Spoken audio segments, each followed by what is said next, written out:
Assalamualaikum teman-teman.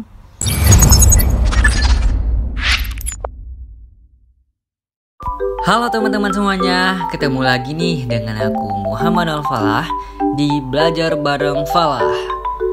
Nah teman-teman, apa kabarnya nih? Semoga sehat-sehat selalu ya.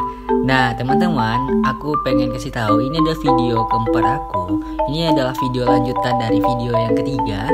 Jadi hari ini kita belajar tentang karakteristik perkembangan kognitif, sosial, dan moral masa remaja dan dewasa. Yuk belajar bareng. Nah sekarang kita belajar tentang perkembangan kognitif. Bagaimana sih maksudnya? Perkembangan kognitif sering diidentikan dengan perkembangan kecerdasan. Perkembangan kognitif merupakan dasar bagi perkembangan inteligensi pada anak. Jadi perkembangan kognitif adalah salah satu aspek perkembangan manusia yang berkaitan dengan bagaimana individu mempelajari dan memikirkan lingkungannya. Kemampuan kognitif yang memungkinkan pembentukan pengertian perkembangan dalam 4 tahap, yaitu yang pertama tahap sensori motor pada umur 0 sampai 24 bulan. Ini adalah tahapan awal kehidupan si kecil, sangat terbatas dari segi kemampuan.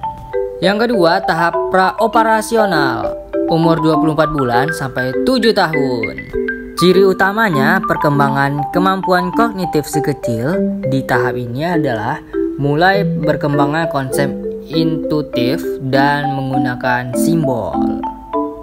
Yang ketiga, tahap operasional konkret dari umur 7 tahun sampai 11 tahun. Ciri perkembangan di tahap ini adalah sudah mampu mengelompokkan objek atau situasi tertentu dan mengurutkan sesuatu. Kemampuannya dalam mengingat dan berpikir logis juga semakin meningkat. Yang terakhir, yang keempat, tahap operasional formal dimulai usia 11 tahun. Memasuki usia pra-remaja, anak pada tahapan operasional formal memiliki beberapa ciri khas sebagai berikut. Yang pertama, sudah menguasai penalaran dan berpikir secara abstrak. Yang kedua, mampu menarik kesimpulan dari informasi yang ia dapat. Yang ketiga, memahami konsep yang tidak bersifat melulu hitam dan putih. Yang kelima, kemampuan ini sangat penting karena akan membantu ia melewati masa peralihan dari fase remaja menuju fase dewasa. Tahap-tahap ini merupakan pola perkembangan kognitif yang berkesinambungan yang akan dilalui oleh semua orang. Oleh karena itu, diperlukan perhatian yang besar terhadap faktor-faktor yang diduga mempengaruhi perkembangan kognitif. Nah, selanjutnya kita belajar tentang perkembangan sosial. Adapun karakteristik yang dimiliki yaitu yang pertama, memiliki teman yang sejenis. Yang kedua, cenderung lebih percaya pada teman sebaya. Yang ketiga, agresivitas lebih meningkat.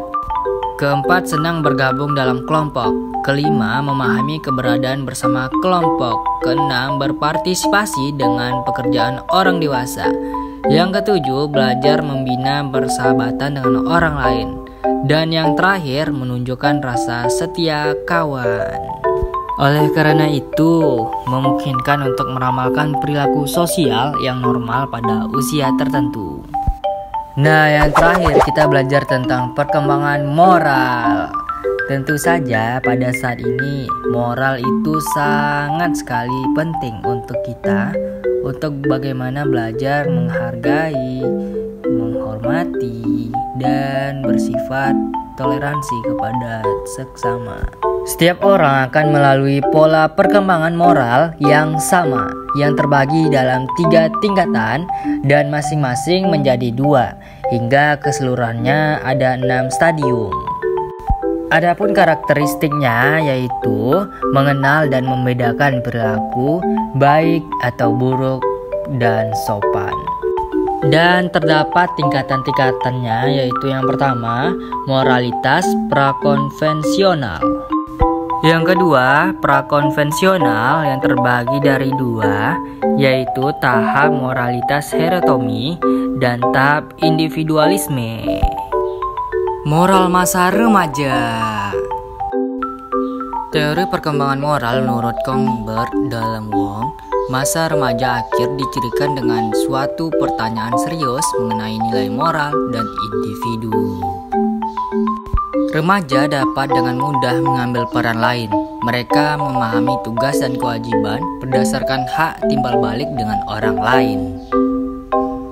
Juga memahami konsep peradilan tampak dalam penetapan hukuman terhadap kesalahan dan perbaikan atau penggantian apa yang telah dirusak akibat tindakan yang salah. Pertama, hubungan dengan orang tua selama masa remaja. Hubungan orang tua dan anak berubah dari menyayangi dan persamaan hak. Yang kedua, hubungan dengan teman sebaya. Walaupun orang tua tetap memberikan pengaruh utama dalam sebagian besar kehidupan. Oke, sekarang perkembangan moral pada orang dewasa. Perkembangan moral pada dewasa dibagi menjadi dua. Yang pertama, perkembangan moral pada orang dewasa umur 21-40. Yang kedua, perkembangan moral pada orang dewasa pada umur 41-60 tahun. Yang pertama, tahap masa dewasa awal. Istilah ini digunakan untuk menunjukkan masa transisi dari remaja ke dewasa. Dewasa awal ini termasuk rentang usia dari mulai 18 sampai 40 tahun. Yang kedua, masa dewasa madya.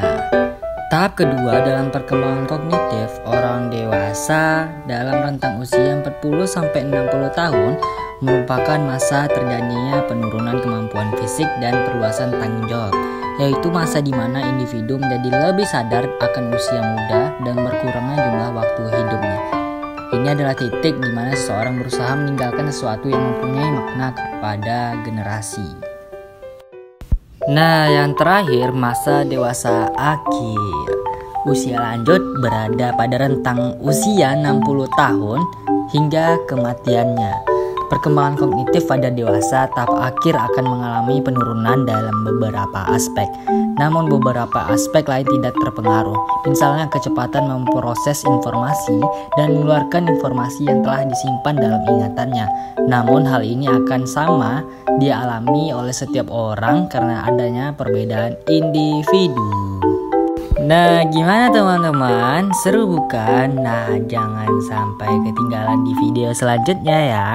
Bye-bye, see you next video. Yahoo! Terima kasih atas penyaksian videonya. Jangan lupa subscribe ya. Aku tunggu nih. Oke, sampai jumpa di video selanjutnya. Bye-bye teman-teman. See you.